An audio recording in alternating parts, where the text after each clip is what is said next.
Hello everyone. जैसा कि कल हमने धातु अधातु में अंतर, धातु की कुछ रासायनिक अभिक्रियाओं को डिस्कस किया था, तो आज हम धातु की बाकी बची हुई रासायनिक अभिक्रियाएं डिस्कस करेंगे। तो आइए चलते हैं। धातु की जल के साथ में अभिक्रिया। अधिकांश धातुएं जल के साथ अभिक्रिया करके धातु ऑक्साइड या फिर धातु हाइड्रोक्साइड का निर्माण करती हैं और हाइड्रोजन गैस का उत्सर्जन होता है।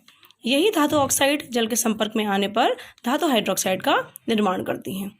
अब हमने बच्चों कल डिस्कस किया था कि कुछ धातुएं अधिक अभिक्रियाशील होती हैं, जैसे कि पोटेशियम, कैल्शियम, सोडियम। तो ये धातुएं ठंडे जल के साथ अभिक्रिया करके धातु हाइड्रोक्साइड का निर्माण करती हैं। जैसे कि देखिए, पोटेशियम है, जल के संपर्क में आने पर पोटेशियम हाइड्रोक्साइड KOH का निर्माण करती हैं और हाइड्रोजन गैस उत्सर्जित होती है और साथ में एक बड़ी अमाउंट में ऊर्जा या ऊष्मा भी निष्कासित होती है।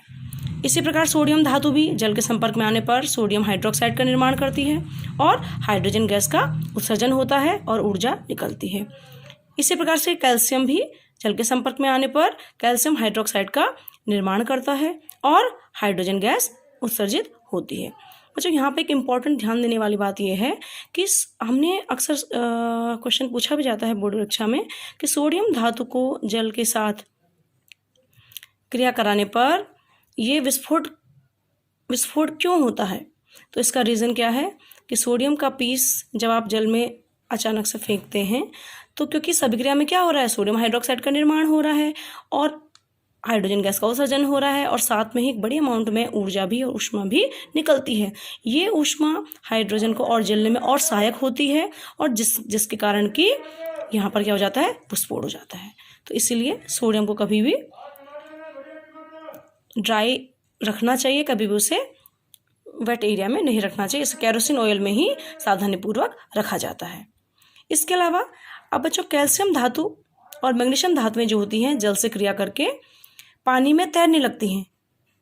ये पानी में क्यों तैरती हैं बच्चों? क्योंकि इस प्रक्रिया में क्या हो रहा है, हाइड्रोजन गैस निकलती है और हाइड्रोजन गैस जो होती है कैसी होती है, हल्की होती है और ये हाइड्रोजन गैस इन धातुओं की सतह पर चिपक जाती है और चिपकने के कारण ये गैस इन धातुओं की सतह पर तैरने लगती है। इसी के साथ साथ कुछ धातुएं मध्यम अभिक्रियाशील होती हैं, जैसे कि एल्यूमिनियम, आयरन, जिंक। तो ये धातुएं बच्चों क्या करते हैं, भाप के साथ में अभिक्रिया करके धातु ऑक्साइड का निर्माण करते हैं और हाइड्रोजन गैस को उत्सर्जित करते हैं। जैसे कि देखिए, एल्यूमिनियम पानी के साथ क्रिया करके एल्यूमिनियम ऑक्साइड का निर्माण करते हैं और हाइड्रोजन गैस का उत्सर्जन करते हैं।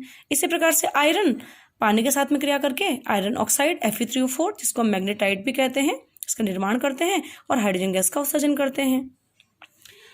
और बच्चों, कुछ धातुएं ऐसी होती हैं जैसे कि लेड है, कॉपर है, सिल्वर है और गोल्ड है, ये जल के साथ में क्रिया नहीं करते हैं या फिर बहुत कम अभिक्रिया करते हैं। जैसे कि चांदी है, चांदी जो है वायु के साथ जैसे बहुत धीमी क्रिया करता है और इसी कारण वो काली भी पड़ जाती है, क्योंकि जो चांदी होता है वायु में उपस्थित हाइड्रोजन सल्फाइड के साथ क्रिया करके सिल्वर सल्फाइड बनाता है और सल्फाइड के कारण चांदी हमने देखा है कि वो धीरे धीरे क्या पड़ जाता है, काली पड़ जाती है। नेक्स्ट है धातु की अधातु से क्रिया। जनरली बच्चों, कोई भी धातु अधातु से क्रिया करके आयनिक यौगिक बनाते हैं। जैसे कि धातु हमने ली कैल्शियम और अधातु है क्लोरीन। तो यहाँ पे जो कैल्शियम धातु है वो क्लोरीन अधातु के साथ में क्रिया करके क्या बना रहा है, कैल्शियम क्लोराइड, जो कि एक आयनिक यौगिक है। इसी प्रकार से सोडियम धातु क्लोरीन अधातु के साथ अभिक्रिया करके क्या बनाता है, सोडियम क्लोराइड। तो बच्चों, आयनिक क्लोराइड का निर्माण, जैसे कि NaCl का निर्माण हम यहाँ पे देख लेते हैं कैसे निर्मित होता है। तो कोई भी जैसे धातु हमने ली है सोडियम, इसका इलेक्ट्रॉनिक विन्यास होता है 11, 2, 8, 1, यानी कि सोडियम के बाहरी कक्षा में कितने इलेक्ट्रॉन होते हैं, 1।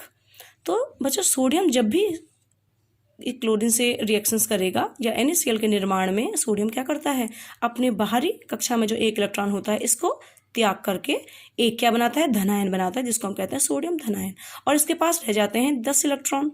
ठीक है।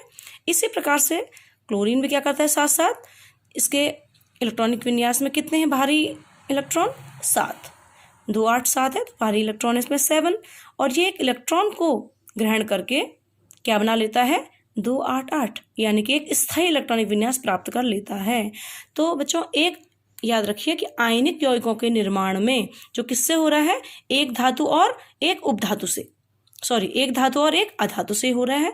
तो धातु तो क्या कर रहा है, अपना एक इलेक्ट्रॉन डोनेट कर रहा है, एक इलेक्ट्रॉन त्याग रहा है, और उसी इलेक्ट्रॉन को अधातु क्या कर रहा है, एक्सेप्ट कर रहा है। तो धातुएं और अधातुएं एक इलेक्ट्रॉन त्याग और एक इलेक्ट्रॉन एक्सेप्ट करके उतने इलेक्ट्रॉन त्यागेंगे, उतने इलेक्ट्रॉन एक्सेप्ट करेंगे, ताकि वे अपने निकटवर्ती जो अक्रिय गैस होती हैं उसका स्थायी विन्यास प्राप्त कर सकें। जैसे कि सोडियम है, सोडियम ने एक इलेक्ट्रॉन को त्याग करके किसका इलेक्ट्रॉनिक विन्यास प्राप्त किया, ये होता है नियोन का 2-8, और क्लोरीन ने एक इलेक्ट्रॉन ग्रहण करके ये किया, इसने ऑर्गन का स्थायी इलेक्ट्रॉनिक विन्यास प्राप्त किया। यहाँ पर देखते हैं हम लोग अच्छे से, सोडियम के बाहरी कक्षा में देखिए एक इलेक्ट्रॉन ये दिखाया हुआ है, और क्लोरीन के पास कितने हैं, 7। तो सोडियम जो है अपना इलेक्ट्रॉन एक किसको देता है, क्लोरीन को देता है, और इस प्रकार से सोडियम इलेक्ट्रॉन क्लोरीन को एक इलेक्ट्रॉन देने के कारण इस पर पॉजिटिव चार्ज आ गया, और क्लोरीन ने एक इलेक्ट्रॉन ग्रहण किया तो इस पर एक नेगेटिव चार्ज आ जाता है। तो इस प्रकार से दो जो विपरीत आयन हैं इनके बीच में एक स्ट्रॉन्ग इलेक्ट्रोस्टैटिक फोर्स होता है, स्थिर वैद्युत बल होता है, और इस प्रकार के जो आयनिक यौगिक जो बना है NaCl, इसको हम कहते हैं आयनिक यौगिक। तो इस आयनिक यौगिक को हम ऐसे डिफाइन कर सकते हैं कि किसी धातु से अधातु में इलेक्ट्रॉन के स्थानांतरण से बने यौगिकों को आयनिक यौगिक या वैद्युत संयोजक यौगिक, या इसको कहते हैं इलेक्ट्रोवैलेंट या आयनिक कंपाउंड भी कहा जाता है। अब बच्चों हम आयनिक यौगिकों के कुछ गुणधर्म डिस्कस करते हैं।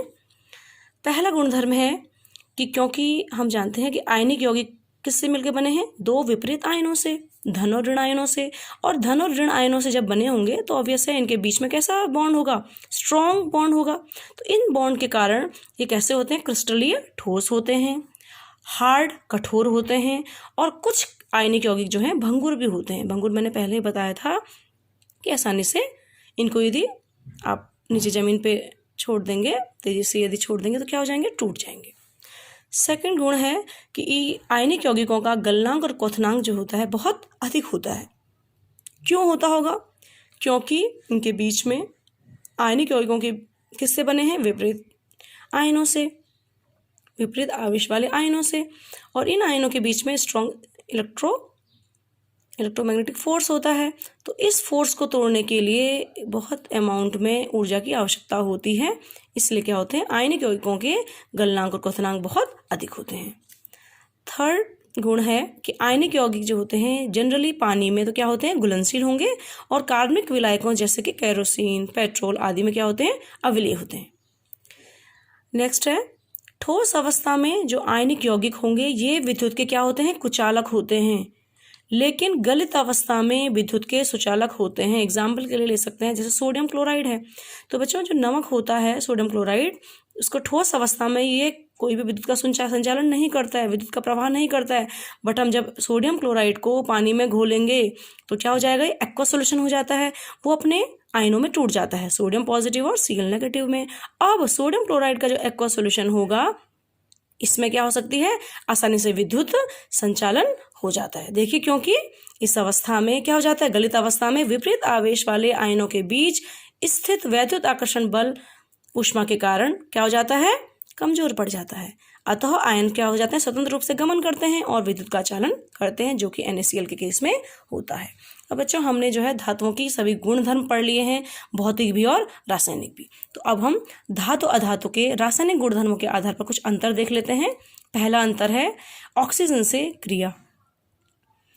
तो सभी धातुएं जो होती हैं हवा यानी कि ऑक्सीजन से क्रिया करके क्या बनाते हैं, धात्विक ऑक्साइड।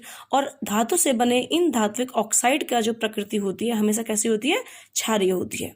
जबकि अधातु जो होते हैं वायु से संपर्क में आके क्या बनाते हैं, अधात्विक ऑक्साइड बनाएंगे, जैसे कि कार्बन ऑक्सीजन के कॉन्ट्रैक्ट में आकर कार्बन डाइऑक्साइड का निर्माण करते हैं, सल्फर ऑक्सीजन के कॉन्ट्रैक्ट में आकर के सल्फर डाइऑक्साइड्स का निर्माण करते हैं। ये दोनों क्या हैं, गैसें हैं। तो ये जो बच्चों ये ऑक्साइड बनते हैं अधात्विक ऑक्साइड हैं, और इनकी प्रकृति कैसी होती है, अम्लीय होती है। दूसरा अंतर देखिए, सभी धातुएं हाइड्रोजन से कोई क्रिया नहीं करती हैं, जबकि अधातुएं हाइड्रोजन से क्रिया करके सहसंयोजक हाइड्राइड का निर्माण करते हैं। तीसरा, सभी धातुएं क्लोरीन से क्रिया करके क्लोराइड का निर्माण करते हैं और अधातुएं क्लोरीन से क्रिया करके सहसंयोजक क्लोराइड का निर्माण करते हैं।